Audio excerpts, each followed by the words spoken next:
अस्सलाम वालेकुम, hello and welcome to sports room. मैं हूं आपका मेज़बान नजीबुल हसनैन। और पाकिस्तान और वेस्ट इंडीज़ के दरमियान सीरीज़ का जो पहला टेस्ट मैच है उसके दूसरे दिन का खेल पाकिस्तान के नाम रहा। पहले पाकिस्तान ने 311 पर वेस्ट इंडीज़ की टीम को आउट किया और ख़ुद दिन के अख्ताम पर 199 पर 3 ये पाकिस्तान का स्कोर। पोजीशन ऐसी है कि Pakistan still trail by 112 runs. और देखते हैं आगे क्या होता है। स्टूडियो में मेरे साथ मौजूद हैं स्पोर्ट्स कॉरेस्पॉन्डेंट शाहिद हाशमी साहब। शाहिद साहब अस्सलाम वालेकुम, वेलकम टू द शो। ये कहना बिल्कुल गलत नहीं होगा कि कल का दिन जो है वो कम्प्लीटली पाकिस्तान का रहा, क्योंकि हम यहाँ बैठकर यही बात कर रहे थे कि 194 फॉर 3, तो यहाँ से हम कितना जल्दी रोक पाएंगे ये नहीं सोचा था। 311 तो बहुत अच्छी तरह मैनेज किया हमारे बॉलर्स ने, बहुत अच्छी बॉलिंग की। और कल एंड चेंज किया मोहम्मद अली ने, बहुत ही अक्लमंदाना तरीके से बॉलिंग की, बहुत श्रूड प्लानिंग के साथ उन्होंने कीपर को ऊपर रखा हुआ था। ये न्यूजीलैंड के टॉम ब्लेंडल और मैट हेनरी ने ये ट्रिक सिखाई है कि ऊपर अगर कीपर खड़ा हो जाता है तो बैट्समैन कदमों का इस्तेमाल नहीं कर पाता और क्रीज में जम जाता है, उससे एलबीडब्ल्यू होने का ज़्यादा चांस हो जाता है। तो केविन इस पेस पे तो हमें वैसे भी ये करना ही चाहिए, बिल्कुल ऐसे ही करना चाहिए। केविन हॉज जल्दी आउट हो गया, वहाँ से फिर उनके बाद उनकी एक पार्टनरशिप लगी, इतनी बड़ी भी पार्टनरशिप नहीं हो सकी। चेज कुछ नहीं कर सके, रोस्टन चेज इस टेस्ट मैच में उंगली की इंजरी के साथ आए, इसलिए उन्होंने बॉलिंग भी नहीं की। जबकि वेस्ट इंडीज़ को जब दो खब्बे खेल रहे थे, शान और इमामुल्लाह, एक ऑफ ब्रेक बॉलर की बहुत ज़रूरत थी। वहाँ पे अगर चेज ओवर कराते तो शायद उनको विकेट मिलती, लेकिन लक भी पाकिस्तान के साथ रही। पाकिस्तान ने एक कैच छोड़ा अजान ओवैस ने, लेकिन जल्दी पाकिस्तान को दूसरी विकेटें मिल गई। शे होप फिर बाद में आउट हुए। और फिर पाकिस्तान को भी जब पाकिस्तान बैटिंग कर रहा था, एक लगा जैसे कि ताज़ा हवा का एक झोंका आया है कि 20 ओवर में 100 रन बन गए, पहले 15 ओवर में 14 बाउंड्रीज लग गई। और साथ ही साथ शान मसूद को किस्मत ने बड़ा साथ दिया कि पहली ही बॉल पे वो बोल्ड हो सकते थे। 2 कैच फिर उनके स्लिप में से निकले, लेकिन बड़ी अच्छी इंटेंट के साथ शान ने व्हाट अ फैंटास्टिक नॉक। हम बैटिंग क्योंकि पाकिस्तान की जारी है, बैटिंग पे हम बाद में आएंगे, पहले हम जरा बॉलिंग पे नजर डाल लें। और मोहम्मद अली से आपने शुरुआत की तो उन्हीं की तरफ बढ़ते हैं। मोहम्मद अली के बॉलिंग स्टैट्स आपको स्क्रीन पर भी नज़र आ जाएंगे। 21.5 ओवर्स उन्होंने टोटल कराए हैं, 50 रन उन्होंने दिए, 4 विकेटें और 2.29 ब्रिलियंट परफॉर्मेंस रही। जो इनकी एबिलिटी है उसके लिहाज से अपना बेस्ट देते हैं मोहम्मद अली। पहले दिन उनको कोई विकेट नहीं मिली थी, जाहिर है वो जिस एंड से बॉलिंग कर रहे थे उस एंड से उनको सपोर्ट नहीं मिली। कल एंड चेंज करके वो आए और उन्होंने बॉलिंग की, 4 विकेटें ली। बड़ी मतलब प्लानिंग के साथ, बड़ी श्रूड, बड़ा अक्लमंदाना वो फैसला करता है। जिस तरह वो ट्रैप करता है बैट्समैन को कि एक ही तरह की स्विंग कराई, फिर आउट स्विंग कराई। ज़्यादा उनकी आउट स्विंग ज़्यादा अच्छी है, लेकिन उसके बावजूद उन्होंने 4 विकेटें ली और बहुत ही अच्छी परफॉर्मेंस दी। पहले जो टेस्ट मैचेस वो खेल रहे थे, बांग्लादेश का टेस्ट आखिरी 2 साल पहले खेला था पिंडी में, उस टेस्ट मैच में फास्ट बॉलर्स ने फिर भी विकेटें ली थी, लेकिन अली को 17 ओवर और 7 ओवर में कोई भी विकेट नहीं मिली थी। तो वहाँ से फिर वो पीछे गए। अभी वाइटैलिटी ब्लास्ट में 20-21 विकेटें ली, बड़ी अच्छी बॉलिंग की है उसने। तो अक्लमंदी से बॉलिंग कर रहा है और स्पेशली इंग्लैंड में उसकी बॉलिंग ज़्यादा अच्छी होगी जब वो रेड बॉल से टेस्ट मैच खेलेगा। इंग्लैंड में ज़्यादा अच्छी बॉलिंग से याद आया कि अब्बास की बात कर लेते हैं, वहाँ हम इन पे बहुत ज़्यादा डिपेंड करेंगे। यहाँ भी अब्बास ने, जब हम बार बार कह रहे थे कि पाकिस्तान की फास्ट बॉलिंग इन पे बहुत डिपेंड करती है, कि एक्सपीरियंस सबसे ज़्यादा इन्हीं का इस वक्त इस बॉलिंग में। इस मैच से पहले 110 विकेटें थी, 3 विकेटें यहाँ इन्होंने हासिल की हैं, 63 रन दिए हैं, 26 ओवर कराए हैं, 2.42। अब्बास बड़ी, मतलब मैं कहता हूँ बड़ा टैलेंटेड है। ऑब्वियसली पेस से थोड़ी सी मार खा जाते हैं, अदर देन दैट पाकिस्तान के लिए यूटिलिटी बड़ा तेज़ी से उसका करियर परवान चढ़ा था जब वो आया है 2017 में। लेकिन 2018 में यूएई में खेलकर, ऑल्दो कि वहाँ ऑस्ट्रेलिया के खिलाफ उसने बड़ी अच्छी बॉलिंग की थी। 2 टेस्ट ऑस्ट्रेलिया के थे, 2 ही टेस्ट न्यूजीलैंड के थे। लेकिन हम क्या करें कि मतलब एकदम से एक इंजरी होती है, उस इंजरी का प्रॉपरली हील अप नहीं हो पाता। बाउंड्री पे फील्ड करते हुए इसके कंधे पे चोट लगी थी। कंधे पे चोट लगने के बाद से वो जो अनफिट हुआ, फिर उसके बाद उसकी स्पीड में बड़ी वाज़ेह कमी आई थी। और 1-2 बड़े अच्छे मजमून आए थे उसके लिए कि उसकी कंधे से पहले की बॉलिंग और कंधे की इंजरी की बॉलिंग के बाद। इसी तरह शाहीन शाह अफरीदी की नी ऑपरेशन से पहले और नी ऑपरेशन के बाद, तो बड़ा फ़र्क आ जाता है। लेकिन अगर प्रॉपरली हील हो, प्रॉपरली डायग्नोज हो जाए, प्रॉपरली उसकी रीहैब हो जाए, तो फिर बॉलर अपनी वापस उस पे आ जाता है। आपके सामने जोफ्रा आर्चर की मिसाल है, बुमराह की मिसाल है, हार्दिक की मिसाल है। ये तो बेहतर हुए शायद साहब इंजरी से। पैट कमिंस तो खैर बिल्कुल ही चेंज। अब मैं यही कह रहा हूँ कि ये तो बेहतर हुए इंजरी के बाद आने के बाद। इसकी स्पीड में कमी आ गई, ये इंग्लैंड में बहुत ही अच्छी बॉलिंग करता है, 800 प्लस फर्स्ट क्लास जिसकी विकेटें हों, रेगुलर चांस उसको मिलना चाहिए था, लेकिन एकदम से पीछे कर दिया। और पीछे करने के बाद फिर अब जब ये वापस आया है, जब से उसके बाद से देखें आप, उसकी परफॉर्मेंस अच्छी है। और ये कमाल की चीज़ है कि जो भी स्पेल होता है, चाहे पहला हो, दूसरा हो, तीसरा हो, अब्बास उसी इंटेंसिटी के साथ, उसी इंटरेस्ट के साथ बॉलिंग कर रहा होता है, जो एक बड़े अच्छे फास्ट बॉलर की एक बड़ी अच्छी खूबी है। खुर्रम शहजाद पर भी नज़र डालते हैं। 2 विकेटें उन्होंने भी हासिल की हैं, 23 ओवर कराए, 66 रन्स दिए हैं, 2.8 की इकॉनमी रही है। खुर्रम के लिए अब तक ये मैच कैसा देख रहे हैं? अच्छा रहा उसके लिए भी। खुर्रम को अपनी ज़ाहिर फिटनेस पे बड़ा काम करना था भी और किया भी है उसने, और ज़ाहिर मैनेजमेंट ने भी उसके साथ किया कि कल उसका ऐसा लगा कि यानी अगला स्पेल करवाते वक्त भी उसमें इंटेंसिटी थी, वरना उसके बारे में ये कहा जाता था कि एक पहला जो स्पेल है वो बड़ी इंटेंसिटी के साथ करता था, उसके बाद फिर 4-5 ओवर वाला सेकंड स्पेल, उसमें वो इंटेंसिटी भी नहीं होती और वो उसमें फिटनेस भी नज़र नहीं आती। तो अपनी फिटनेस पे काम करेगा तो आगे जाएगा, वरना और भी बहुत सारे फास्ट बॉलर, शाहनवाज दानी भी है, साकिब भी है, अच्छे खासे फास्ट बॉलर हैं, नकीबुल्ला एक फास्ट बॉलर बहुत अच्छा है। तो आपके फास्ट बॉलर आते रहते हैं, ऐसा नहीं कि फास्ट बॉलर नहीं आते। प्रॉपरली उनको डेवलप करने का, प्रॉपरली उनको ग्रूम करने का, और वो स्टेज पाकिस्तान शाहीन्स की।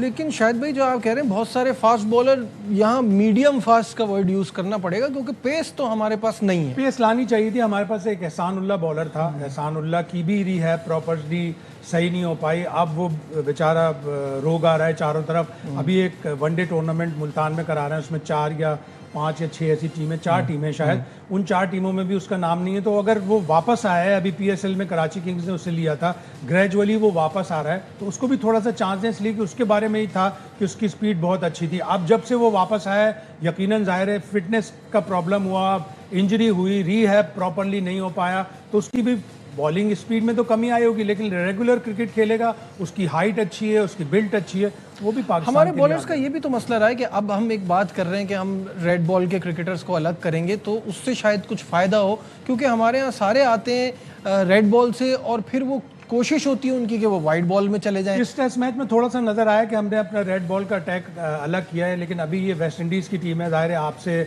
टेस्ट की रैंकिंग में नीचे, वर्ल्ड टेस्ट चैंपियनशिप की रैंकिंग भी आपके साथ ही है, वो 8वें नंबर पर है, हम 9वें नंबर पर। तो ये कोई बैरोमीटर नहीं है, कोई ऐसा पैमाना नहीं है कि आप वेस्ट इंडीज की परफॉर्मेंस, और इस पिच पर आगे आप जब इंग्लैंड जाएंगे तो आपको पता चलेगा, फिर आप अपने होम ग्राउंड्स पर खेलेंगे, फिर आप और बड़ी सीरीज जब खेलेंगे तब आपको पता चलेगा कि आपने जो फैसला किया है, फैसला बहुत अच्छा है, आप इसके ऊपर स्टिक करेंगे। ये ना हो कि 2-1 शिकस्त के बाद हम वापस उसी बैक टू स्क्वायर वाले पोजीशन पे चले जाएं कि नहीं हम सारे लोगों को बुला लें।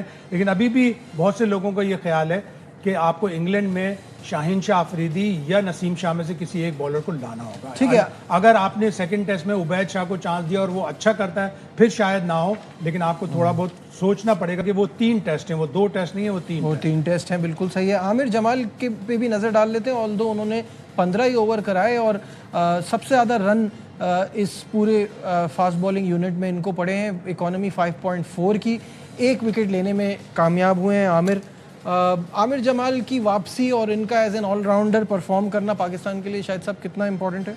ग्रूम करना पड़ेगा उसको, रेगुलर चांस देने पड़ेंगे, इसलिए कि वो एक ऐसा ऑलराउंडर है जो बैटिंग भी कर लेता है। पहला स्पेल अगेन उसने बड़ी इंटेंसिटी के साथ किया था, फिर जब बाद के स्पेल में आया तो उसने बहुत शॉर्ट बॉलिंग की, बहुत पीछे बॉलिंग की, इसीलिए उसके ऊपर ज़्यादा रन बने। अली उस्मान नहीं लेगा, हम तो पेस बॉलिंग की बात कर रहे थे, इसको ज़रा साइड पे रखते हैं। अली उस्मान एक विकेट भी नहीं ले पाए और उनसे एक्सपेक्टेशन थी अगर बारिश नहीं होती आखिर तक जाता है उनका फ़ायदा होगा पाकिस्तान। इतनी अच्छी बॉलिंग नहीं की, कुछ खींच के कर रहे थे, कुछ शायद या तो कप्तान ने कहा कि हमने एक एंड संभालना है, रन नहीं बनाने देने, तो टाइट बॉलिंग कर रहा था। स्पिनर के लिए है कि जब तक वो फ्लाइट नहीं करेगा, जब तक वो रन्स की उनको ऑफर नहीं करेगा कि चलो जी रन्स हैं आपके लिए, आप करें, स्ट्रोक खेलें, जब तक वो स्ट्रोक नहीं खिलवाएगा जब तक उसको विकेट नहीं मिलेगी। लेकिन अभी पहले 2 ही दिन हुए, आगे इसके अगर तीसरे चौथे दिन बारिश नहीं होती तो spinners will come into equation, और अभी जोमेल वारिकन को भी कोई विकेट नहीं मिली, उन्होंने भी जिस तरह बॉलिंग की अली उस्मान ही की तरह तकरीबन बॉलिंग। बिल्कुल सही है। ब्रेक पे जाने से पहले आपको दिखाते हैं कि अभी हम बात कर रहे थे मोहम्मद अली की। मोहम्मद अली का इस मैच के हवाले से अब तक की पोजीशन पे क्या कहना है, उनका कहना है कि अभी हमें मजीद एक पार्टनरशिप की ज़रूरत है, और बॉलिंग पे उन्होंने कहा जैसे कोचेस ने बताया था लेंथ तब्दील की जिसका फ़ायदा हुआ। क्या कहना था उनका, ये वो दिखाते हैं आपको। On the third day, the most important day of this test match, we just need to build a good partnership, and if we build a good partnership, maybe 70-80 runs partnership, then I think we will be on the right track. I think he's just playing with the right intent, because when the first wicket falls very early, I think in the second over of the game, and he was just went out there with all guns blazing and scoring heavily, just setting the tone of our team in that first session. बड़ी सही बात कह रहे हैं partnership की, और उसकी भी एक हम स्टैट शायद भाई दिखा दें, फिर उसके बाद ब्रेक पे जाते हैं, क्योंकि बॉलिंग की बात हो रही थी तो ये भी आपको दिखा देते हैं। Pakistan no ball in last 3 test. Bangladesh के खिलाफ मीरपुर में 10 नो बॉलें, सिलेट में 16 नो बॉलें, और वेस्ट इंडीज़ के खिलाफ ट्रिनिडेड में 10 नो बॉलें। टोटल 3 टेस्ट मैच में 36 नो बॉलें। तो ये एक इशू है, कंसर्निंग है। अरे नो बॉल का इशू भी है इस पे। अगर आपको विकेट मिल जाए तो आपकी विकेट भी जाया, डिमोरलाइजिंग भी है आपके लिए। सबसे बढ़कर आपका ओवर रेट मुतासिर होता है, इसीलिए आपके पहले टेस्ट मैच में बांग्लादेश के खिलाफ आपके 8 पॉइंट्स 12 थे ले दे के, वो 8 पॉइंट कट गए तो 4 ही रह गए। बिल्कुल ऐसा ही है। हम जीतने के लिए गए थे, पॉइंट्स कमाने के लिए गवा कर आ गए। यहाँ लेते हैं एक ब्रेक से वापस आएंगे, पाकिस्तान की बैटिंग पर बात करेंगे और मजीद चीज़ें भी आपके साथ शेयर करेंगे। कहीं मत जाइएगा, will be right back.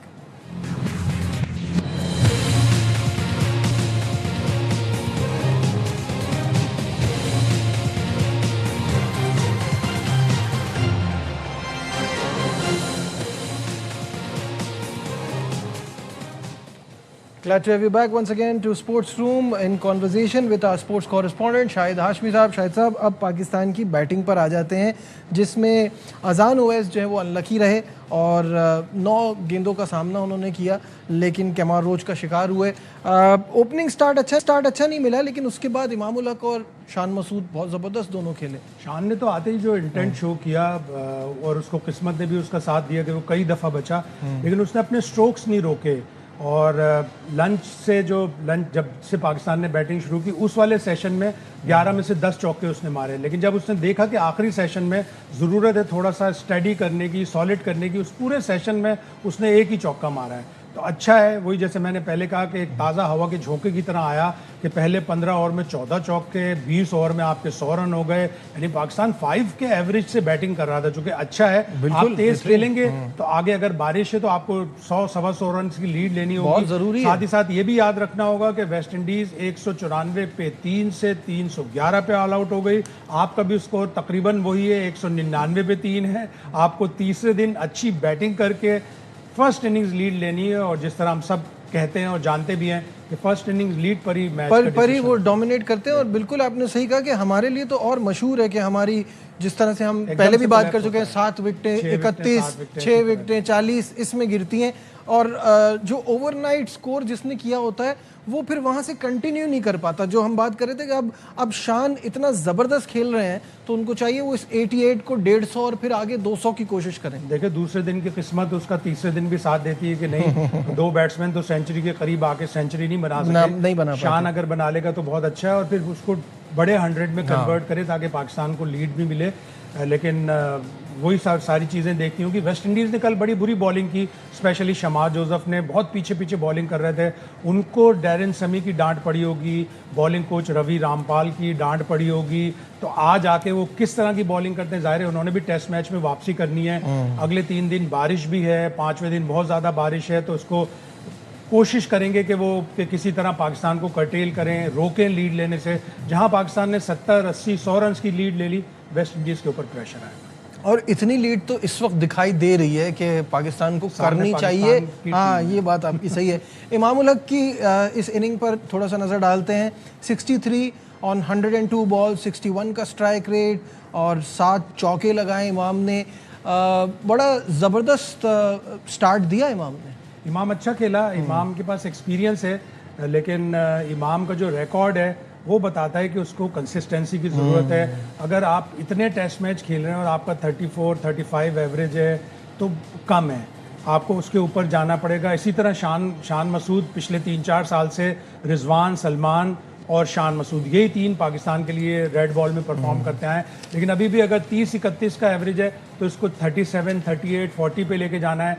Pakistan में सिर्फ इस टीम में गालिबन रिजवान और बाबर, इन्हीं दोनों का 40 प्लस का एवरेज है। और अब सऊद आएंगे, उनका 44-45 के करीब है। इवन अब्दुल्ला शफीक का भी 36-37 में। तो टेस्ट में अगर आप टेस्ट खेल रहे हैं और आप रेगुलर टेस्ट मैच खेल रहे हैं तो 40s में तो आपका एवरेज होना ही जरूरी है। बिल्कुल। और देख लें जिनका नहीं है वो नीचे ही है, चाहे वो वेस्ट इंडीज हो चाहे वो पाकिस्तान हो, जिनके पास ऐसे प्लेयर्स कम है वो नीचे ही हैं। बाबर आजम का एक स्टैट काफ़ी दिनों से शेयर भी हो रहा था, वो एज कैप्टन उनकी क्या परफॉर्मेंस रही है और जब वो कप्तान नहीं होते तो उनकी क्या परफॉर्मेंस रही है, तो वो आपके स्क्रीन पे आ जाएगा। एज कैप्टन 36 इनिंग्स, 1738 रन्स, 51.1 की एवरेज और 400 हैं। नॉट एज कैप्टन 79 इनिंग्स में 2754 रन है, 38 की एवरेज है लेकिन 500 है।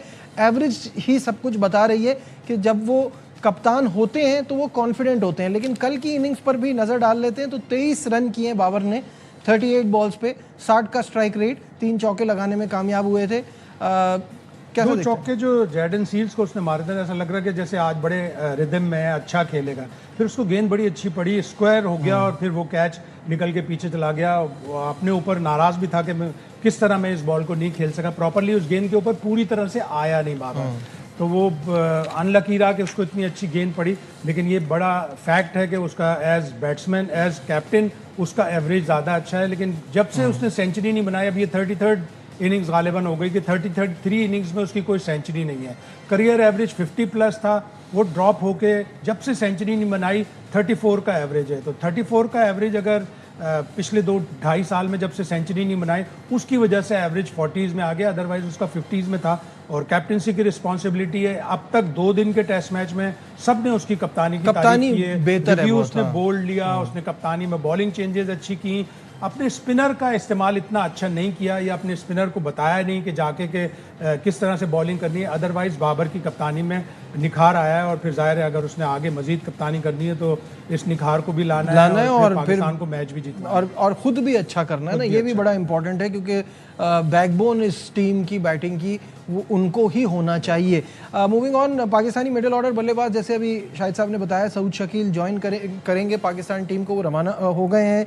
सऊद तरोबा में टीम को ज्वाइन करेंगे। अब्दुल्ला शफीक लीग खेलने के लिए गयाना में मौजूद थे, वो भी वहाँ पहुँचेंगे। तो इन दोनों के आने के बाद बैटिंग आपको लगता है मज़ीद स्ट्रांग हो जाएगी? और दूसरा सवाल ये है कि जब सऊद को सब्जेक्ट टू फिटनेस पे रखा था और कहा था कि वो इंग्लैंड में टीम को ज्वाइन करेंगे, तो ऐसा अचानक से क्या हुआ? फिटनेस ने उनकी लगता है मुतासिर कर दिया डॉक्टर जावेद मुगल को और जो लोग फिटनेस असेस कर रहे हैं। तो उन्होंने कहा चलो वेस्ट इंडीज़ ही भेज दें, वेस्ट इंडीज़ की हवा खा के इंग्लैंड जाएंगे तो शायद थोड़ा और सेहतमंद हो जाए और अच्छा हो जाएगा। और अब्दुल्ला शफीक ने अभी ग्रेड 2 में 850-900 के रन के करीब बनाए और उनका भी टिकट बच गया कि वो ऑलरेडी वेस्ट इंडीज़ में थे, तो यहाँ से जाते तो पैसे भी ज़्यादा लगते, तो वो भी बच गया। Abdullah Shafique again huge fan of Abdullah Shafique. लेकिन अब्दुल्ला शफीक को अभी तक अपनी विकेट की प्राइस का पता नहीं कि मेरी विकेट की क्या कीमत है। किसी प्लेयर का टेस्ट मैच में 200 चेस करवा दिया 360 श्रीलंका में, स्पिनर्स को अच्छा खेलता है, फास्ट बॉलर्स को अच्छा खेलता है, कोई एक नई एकेडमी में सारे लोग उसकी तारीफ करते हैं। अगर वो प्रोडक्टिव नहीं हो सकता तो फिर ये बहुत बड़ा पाकिस्तान क्रिकेट के लिए अलमिया होगा। ही शुड स्कोर रन्स ना सिर्फ रेड बॉल में बल्कि वो वाइट बॉल में भी पाकिस्तान को सर्व कर सकता है। ओके, फाइनल क्वेश्चन शायद भाई, कितने रन करेगा पाकिस्तान? पाकिस्तान की टीम से ये भी उम्मीद है कि 400 प्लस कर लेगी और ये भी उम्मीद है कि 309 पे ऑल आउट हो जाएगा। उम्मीद करते हैं कि पहला वाला हो कि पाकिस्तान टीम 400 क्रॉस करे, एक अच्छी हेल्दी लीड ले, क्योंकि आगे मौसम भी और बारिश नहीं भी होती जिसके बहुत ज़्यादा चांसेस हैं, तो फिर आखिरी बैटिंग भी मुश्किल हो जाएगी। फिलहाल हमारे इस प्रोग्राम में बस इतना ही। दीजिए अपने मेज़बान नजीबुल हसनैन को इजाज़त। अपना बहुत ख्याल रखिए। अल्लाह हाफिज़।